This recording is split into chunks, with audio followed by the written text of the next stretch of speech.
नमस्ते, मैं सुरजीत। आज मैं आप लोगों को कुछ हकीकत बताने जा रहा हूं जो बक्सर जिले के एक गांव में हुआ था। वहां पर एक परिवार था जिसमें रौनक नाम का एक लड़का अपने माँ बाप एवं भाई बहन के साथ रहता था। रौनक 20 साल का जब हो गया तो उसको देखने के लिए लड़के वाले आने लगे। ऐसे कुछ दिन बीत गए, तभी रौनक को एक लड़की की फोटो अच्छी लगने लगी।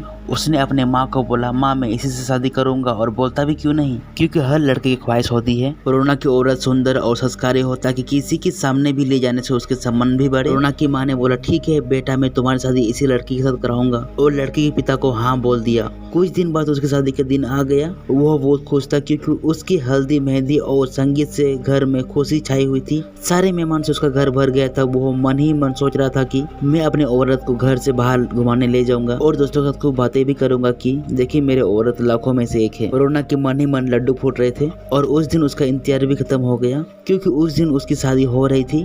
गांव वाले भी धूमधाम से बारात लेकर लड़के के घर पहुंच गए और दोनों की शादी भी हो गई। जब सुबह विदाई हुई तो उस समय लड़की को डोली में अकेला ही ससुराल लाया जाता था। 4 घर डोली को उठाते उठाते थक गए थे। वो बेचारे सोच रहे थे कि कहीं पेड़ दिखा तो डोली उसके नीचे रख देंगे, तो थोड़ी देर आराम करके फिर आगे बढ़ेंगे। और आम का कुछ देर बाद देख गया उन लोगों को। वो डोली को रखकर पानी पीने लगे और बोली कि बहू अगर आपको प्यास लगी तो आप पानी पी लो। लेकिन बहू ने कुछ नहीं बोला, लेकिन चारों की थोड़ी सी आंख लग गई।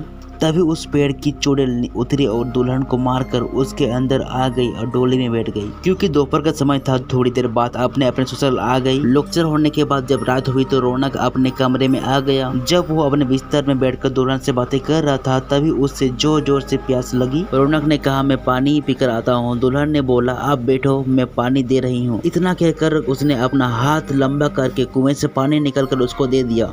इतना ही देखते रौनक जमीन पर भद से गिर गया और बेहोश हो गया। थोड़ी देर बाद जब उसे होश आया तो उसने अपने सामने घूंघट में छुपी चुड़ैल को देख लिया और भागने की कोशिश करने लगा। तभी उस चुड़ैल ने बोला, आप भागो मत, मैं आपको मारूंगी नहीं और मैं अब आपके साथ रहूंगी, नहीं तो आप जीवित नहीं रहोगे, क्योंकि आपने हमारा चेहरा देख लिया है। लेकिन यह गाँव हमारी ही निगरानी में हमेशा रहेगा, क्योंकि यहाँ मेरा ससुराल है। और मैं आपको एक बात बताती हूँ, जो आप अपने गाँव वाले को बता देना कि जिस घर का चूल्हा उत्तर दिशा में होगा, वो सब अपने घर चूल्हा दक्षिण दिशा में कर लो, तो उनके घर में हमेशा बरकत बनी रहेगी। इतना कहकर वो गायब हो गई। दोस्तों, शास्त्रों के हिसाब से माना जाता है कि दक्षिण में अक्सर भूत प्रेत निवास करते हैं, लेकिन ऐसा करने से आज भी उस गांव में कभी भूखमरी या फिर कोई बीमारी जल्दी नहीं आती। वहाँ पर सब हंसी खुशी रहते हैं। तो हमारा आज का योग कहानी यहीं पे खत्म होती है।